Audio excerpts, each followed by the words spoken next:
Fraud sebagai tindakan penipuan finansial yang bisa terjadi di sektor swasta maupun publik telah menjadi perhatian dalam dunia bisnis. Menurut penelitian dari Association of Certified Fraud Examiner tahun 2022, kerugian global akibat fraud mencapai 3,6 miliar dolar dari 2.110 kasus dengan penyalahgunaan aset menjadi jenis fraud yang paling dominan yaitu 86%, diikuti oleh penipuan laporan keuangan 9% dan fraud yang meliputi cryptocurrency yaitu 8%. Assalamualaikum warahmatullahi wabarakatuh. Halo semuanya, kami dari Basya Tim Universitas Sultan Ageng Tirtayasa. Saya Dini Fitriani, saya Wisnu Dwi Saputra, saya Rismawati. Di sini kami akan mengulik kasus tentang studi kasus yang ada di perbankan, yaitu bidang lomba audit investigatif. Selamat menyaksikan.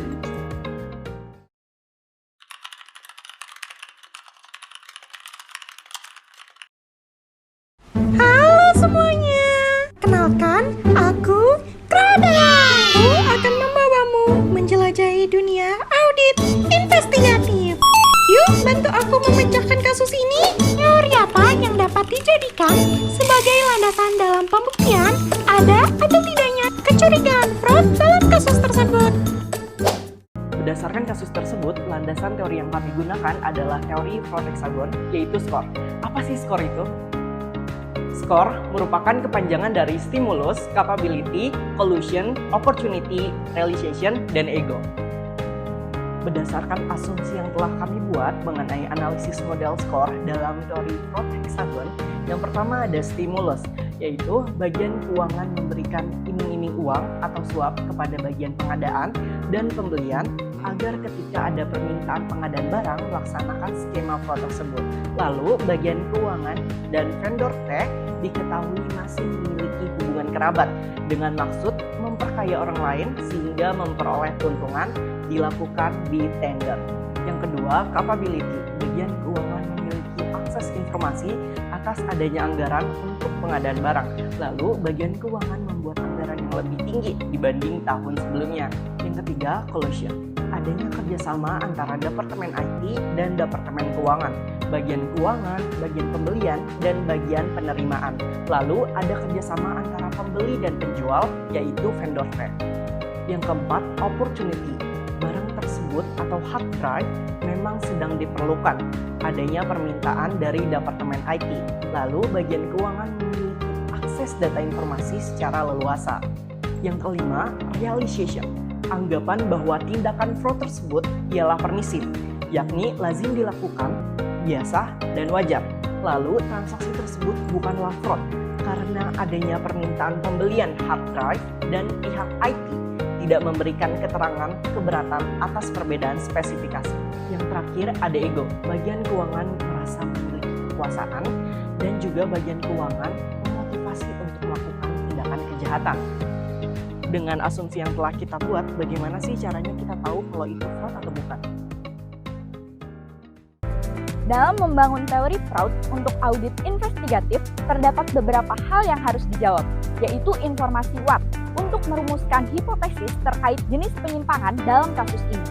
Dugaan fraud terkait dengan pengadaan satu set hard drive dengan petunjuk awal berupa alamat vendor yang tidak sesuai dengan peraturan Otoritas Jasa Keuangan Republik Indonesia nomor 11 per POJK /03/2022 tentang penyelenggaraan teknologi informasi oleh Bank Umum. Informasi WU untuk mengidentifikasi pelaku atau pihak terkait pada kasus ini. Pihak yang terkait adalah Departemen Keuangan atau bagian keuangan, bagian pembelian, dan bagian penerimaan, dan juga Departemen IT. Informasi WHERE untuk mengetahui lokasi terjadinya penyimpangan. Pada kasus ini, terjadi dalam pengadaan barang yang diminta oleh Departemen IT yang bekerja sama dengan Departemen Keuangan. Informasi WHEN untuk mengetahui waktu terjadinya penyimpangan pada kasus ini. Kejadian terjadi saat adanya permintaan barang oleh Departemen IT yaitu set hard drive dan pengadaan barang tersebut oleh Departemen Keuangan. Selanjutnya, informasi Y untuk mengetahui motif dari pelaku penyimpangan pada kasus ini diduga pihak berkolusi untuk memperkaya diri. informasi how untuk mengetahui modus pelaku dan juga informasi how much untuk mengetahui besaran kerugian keuangan yang ditimbulkan.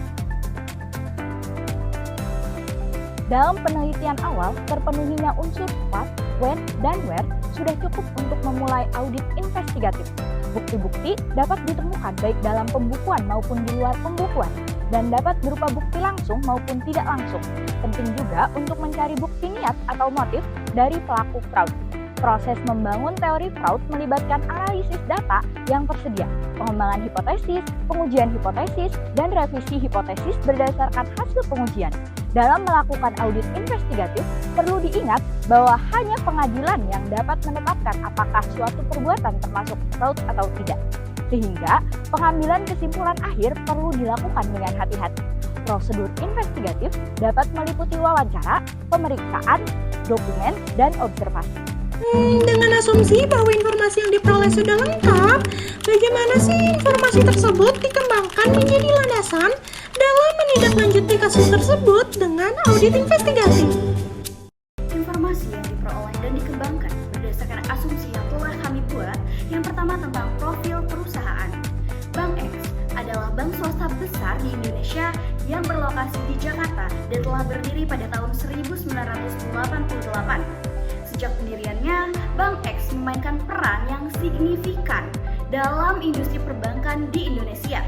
Dengan jaringan cabang yang luas dan beragam produk layanan perbankan, Bank X telah menjadi salah satu pemain utama dalam menyediakan solusi keuangan bagi berbagai segmen masyarakat dan bisnis di Indonesia.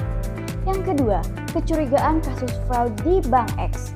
Kecurigaan kasus fraud muncul setelah pemeriksaan voucher transaksi pembelian hard drive di salah satu cabang Bank X yang berlokasi di Bandung.